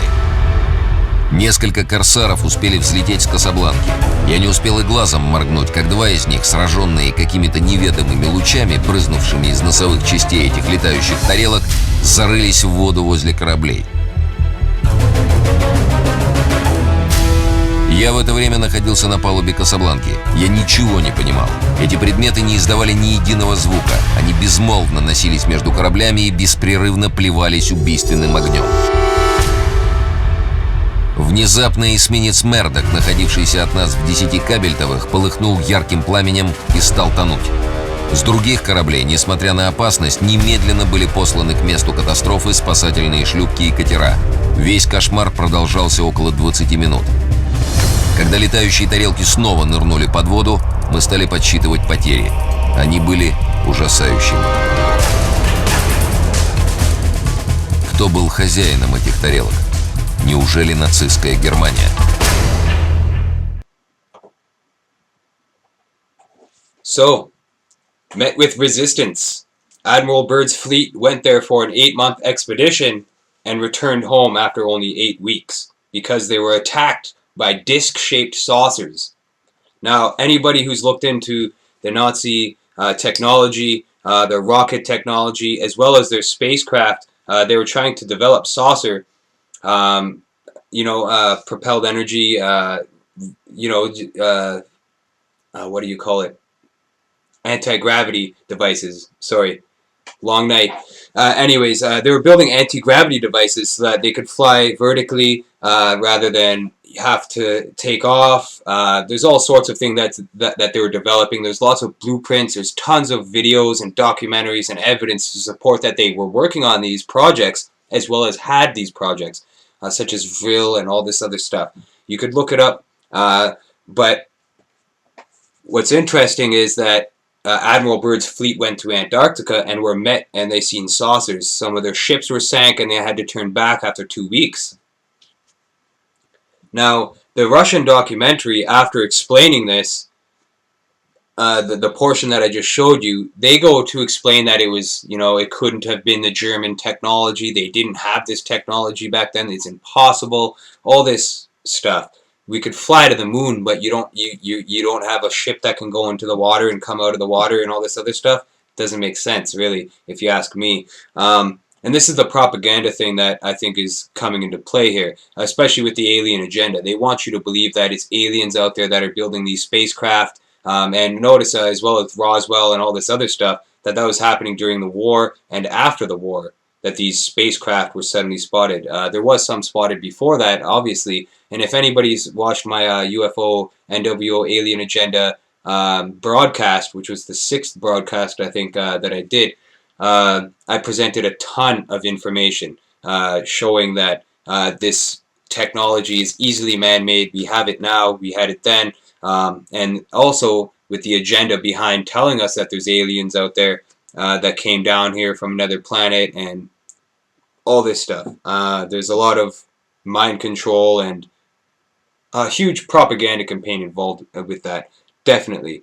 But Operation High Jump was definitely an important expedition, and that actually, after Operation High Jump, there's other subsequent missions that were sent to Antarctica, which are ongoing to today. They're still sending military troops down there, and these are called Operation Deep Freeze. And there's been about, I don't know what number we're at now, but I did see, I think the highest number I saw was Operation Deep Freeze 17. So they've been going constantly since Operation High Jump to Antarctica, delivering supplies, building bases there, all this stuff. Now, whether they merged with the Nazis there or what have you, all I know is now that in Antarctica, it's a United Nations essentially continent. There's a bit of a whole bunch of countries' involvement on there, but essentially it's been given up for the world, for United Nations. So essentially it's a globalist continent now. That is where you will find the globalist elite go if there's ever any catastrophe happening in our continent or in our country. Sorry, they have an escape route there. That is definitely something to point out. But I also wanted to show you guys this video here. It's very, it's recent. And this is actually Google Maps showing an entranceway to something very peculiar in Antarctica. And this is a recent image. So I'll show you guys this. So here we have Google Images, Google Maps. Here's the coordinates on the screen for you guys if anybody wants to check it out. And this is a giant entranceway or a giant hole in the earth in Antarctica. And it goes right inside the earth. Now, I'm not going to start talking about the hollow earth theory or anything like that in regards to Admiral Byrd. I could do a whole episode on this, but here it is. I mean, there is entranceways, large craters that enter inside the earth in Antarctica, and the size of this entrance here, this particular one, you could definitely fit vehicles down inside of there, big trucks to bring supplies down, all that kind of thing. So there could be some things underneath the earth there, definitely, and this would obviously be top secret. You wouldn't be able to see it in a Google map image like this, but it is showing the entranceway. I'm sure there's others as well that we don't know about, but it is interesting to know the underground system in Antarctica. So, underground tunnels in Antarctica. There you go. There's definitely something curious going on there. There have been since World War II, prior to World War II even, 1938, 39, the Nazi expeditions there, forming New Swabia, all that stuff. And then you have all this evidence supporting that Hitler didn't die, that he escaped to Argentina. I mean, it's there, you know what I mean? There's definitely connections to be made. There's a lot of documents that need to be released, or there's a lot of witness testimony that needs to be revealed, and I think a couple of these documentaries that are coming out, as well as written in some books, there's lots of witness testimony that has been presented to the people for their own consideration, obviously. I mean, choose what you want to believe in regards to all of this, but I think there's credible information that there was definitely something going on there. Now, it's with this Operation High Jump, they went there to expel the Nazis. They say it was for a scientific expedition. They went there, in my opinion, to expel the Nazis from the area, and were met with such superior technology because they almost had these crafts developed before they had to escape. And I believe they were always developing it since like the early 40s into up to 1945, 1946 area. That's when I think they were developing this technology in Antarctica so that they could, which was also presented to the Americans later on and stuff, which is why we're seeing all sorts of saucers. I saw a flying saucer even in Quebec when I was on tour with my band. I seen one flying over, and it exactly like that video described. Exactly. It didn't make a sound. I barely noticed it. I had to look up, and I saw it hovering in a perfectly straight line. Just hovering over the hydro lines, not making a sound whatsoever. No lights on it. I'm sure if it was dark and it was nighttime, there might have been lights on it, but this was just before dusk. I could still see everything around me. It wasn't dark enough that I couldn't see, so I did see it passing above me. Didn't make a sound, exactly like that video describes those saucers doing, and that was decades ago. So I really don't think that it's hard to believe that they have this technology now, and that we don't know about it because it's top secret military intelligence. And another thing I forgot to mention earlier is the Russians started something called Operation Myth. There's a key word, and that was to dispel rumors about Hitler being alive and try to find out once and for all if Hitler was dead. There's a couple documentaries about Operation Myth out there you can check out for yourself. But I think that was all just a plot to get people to think that he did die, or that for anybody who was questioning it, because at the time I'm sure there's a lot of people that didn't believe that Hitler died. It was just like a lot of the so-called conspiracy theories that we have today. A lot of people just didn't believe it, so they had to do something about that. Operation Myth was formed. I didn't want to spend too much time on Operation Myth, but this would go in with what Stalin said, in that Hitler probably is alive and escaped to Argentina. I mean, he said that himself. There's a lot of, I mean, you got Roosevelt, President Roosevelt forming an FBI unit to search for Hitler in Argentina.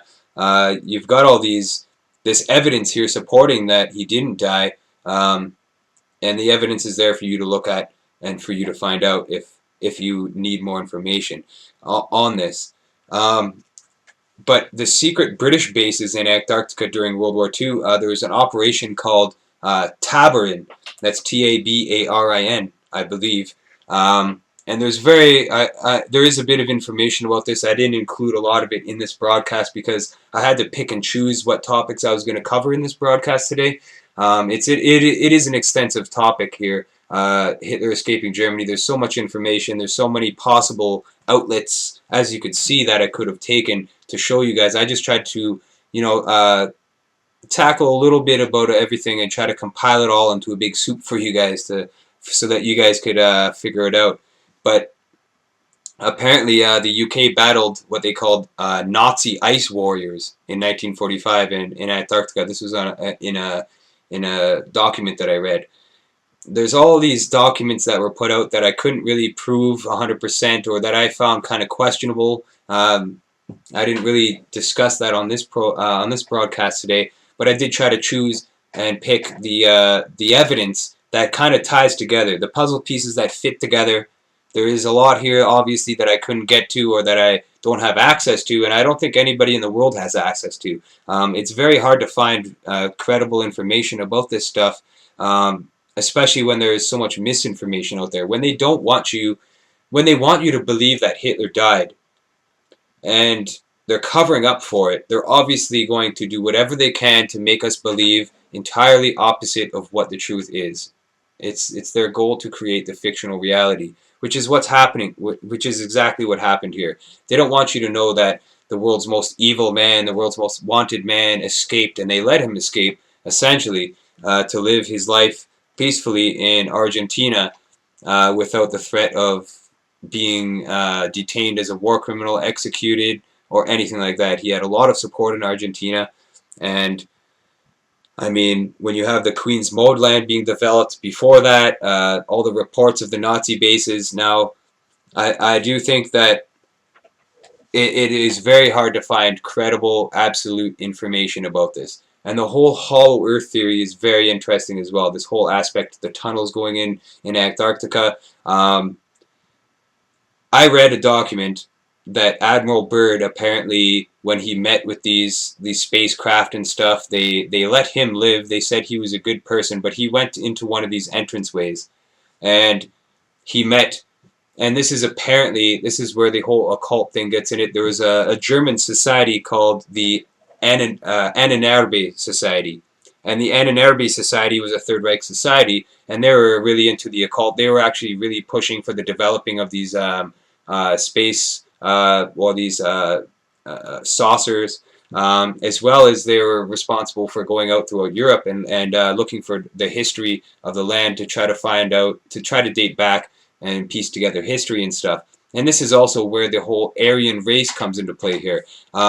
They believe that the Aryan race are an ancient race that they belong to anyways, but that these people belonged, that lived inside of the earth, in these hollow points of the earth, and they believe that as above, so below. Now this is something I'm really going to look into a little bit more now that I've stumbled upon this information and I know a little bit about it. Is the hollow earth theory, because it is quite interesting in my opinion. Many people believe the earth is like a jawbreaker. Essentially, it's a big hard rock. Inside is molten lava all the time. I mean, it's always hot inside, even though the sun doesn't penetrate through. I mean, neutrinos do, I guess. They penetrate through the Earth's crust, but how could there be heat in the center of the Earth when the sun isn't directly radiating on it? It's hotter on the outside, in my opinion, than the inside. I mean, it probably is warm on the inside or something. I mean, there's a lot of things that need to be looked into there, but a lot of miners and mining operations have only been able to dig so deep to be able to prove that or anything. And when you have mining going on, you definitely have people inside the earth. It's like that's what they do. They develop mines down there. Now, apparently, Admiral Byrd found the entranceway to one of these things, and aliens apparently came out and talked to him. And there were Aryans, and they said that he was a good man, and that they were going to let him live because he was a good man. And they believed that he was a good man, and he had to go back and tell the world that the human race and the war and all that stuff was bad for humanity and all this stuff. I think this is all part of the propaganda thing, in my personal opinion. I mean, I definitely don't believe that I think that was just a bit of malarkey there. I looked, and this is Admiral Byrd's diary. This is what that relates to. So anybody who wants to look this up further, check out Admiral Byrd's diary. I mean, all you UFO and alien believers out there, definitely I'm giving you guys some information to look up. Myself, I would rather look up tangible, credible things that I can prove. And one thing I wanted to mention as well before we wrap up the broadcast today is that somebody did mention on my page earlier when I posted this broadcast. I mean, there was some people that were like, you know, I definitely think that Hitler killed himself, and there's people that were kind of like, why are you covering this topic and stuff? And the reason why is I think we deserve to know the truth. I believe that we deserve to know what really happened, so that for future generations they won't be lied to and they won't be living under some false doctrine, false reality. That's important for me. To figure out the truth, and that's why I called the show Unveiling the Truth, precisely. So when looking into this, you know, it is up to you what you believe, but I'm looking for evidence if there really was a Nazi base there, you know, the technology that existed, the connections, the reports, first-hand reports, video footage, witnesses, that kind of thing. You know, I'm a kind of like an investigator, I guess you will. I like to investigate these things. But, I mean, there's a lot of information, tons and tons and tons of information in relation to the Hollow Earth theory. And like I was describing earlier, as above, so below. They believe that it was a mirror image. On the surface of the Earth, there's a mirror image of that Earth underneath it. And it's almost like a utopia, I guess you could say. And that's where they believe that these Aryan race live, or as these New Agers believe, and a lot of Masons, etc., the Anunnaki live. And this is apparently who Admiral Byrd met when he went to these places, and he found entrances inside of the Earth, the Hollow Earth, and that's, I mean, that could be why they have these areas and these regions top secret, off access to the public, etc., etc. Now, there's a lot of evidence that needs to be supported for this, but one person mentioned, you know, I can believe in 9/11 being an inside job. I can believe that there's aliens out there, but I absolutely cannot believe that Hitler did not kill himself. And that was really strange to me, I think, because in one instance, the instance of Hitler's skull, you have forensic evidence proving that it was the skull of a female, that it wasn't Hitler's body, and then you have all these reports of Hitler escaping through the U-boats, the pilot flying into Denmark, then getting on a U-boat, then going there. You have the FBI reports with all these witness reports that he actually did escape, plus the eyewitness testimonies that I showed you on video. Yet we don't have a single shred of forensic evidence proving that aliens exist. So I think I'd rather choose to believe that Hitler escaped rather than aliens. I mean, I'm going to focus my energy on that because I believe it to be true, because of the evidence that's there. I mean, I'm a very logistical thinker. I do have an imagination. I have a lot of creativity, but at the same time, I don't want to present information if I don't have to that's questionable. You know what I mean? I do want to try to show you guys the broadest picture possible and try to form as much of it, the puzzle, as I can to show you guys and have you guys decide for yourselves. So that's the most important thing here, is it is up to you what you believe in all of this, whether you believe Hitler escaped at the end of this broadcast or whether you believe he killed himself in the bunker. The choice is yours to believe. And remember, the word believe is be, lie, ve. So you can be the lie or you can know for sure. And that's the difference. I choose to know for sure rather than to believe. So I'm sorry. I mean, this is going to be a blue pill, red pill broadcast. Like I said, it's up to you. Some people are going to take the blue pill after watching this. Others are going to take the red pill. I think I took the red pill. My personal opinion. I believe I came upon the truth here with what's going on because of all this questionable evidence and tampered evidence and all the evidence I showed you guys today. So hopefully you guys took the red pill too. If not, it's all good. This is for your consideration only.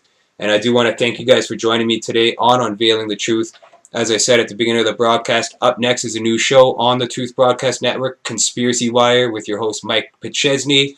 Definitely going to be an interesting show. He's got a new website out for Conspiracy Wire, so check that out if you have the time, as well as all the other great shows on the Truth Broadcast Network. The Truth Broadcast Network's awesome. Definitely encourage those of you out there listening to tune in to other shows on the network. And don't forget to tune in to Unveiling the Truth every Saturday night from 10 p.m. till midnight Eastern Time. So, thank you guys for joining me on tonight's episode. And the truth is out there. Should start playing some X-Files music here, but I'm going to pass on that. Instead, I'll give you guys the peace sign, because that's what we live for, is peace. Cheers, guys. Thanks for watching.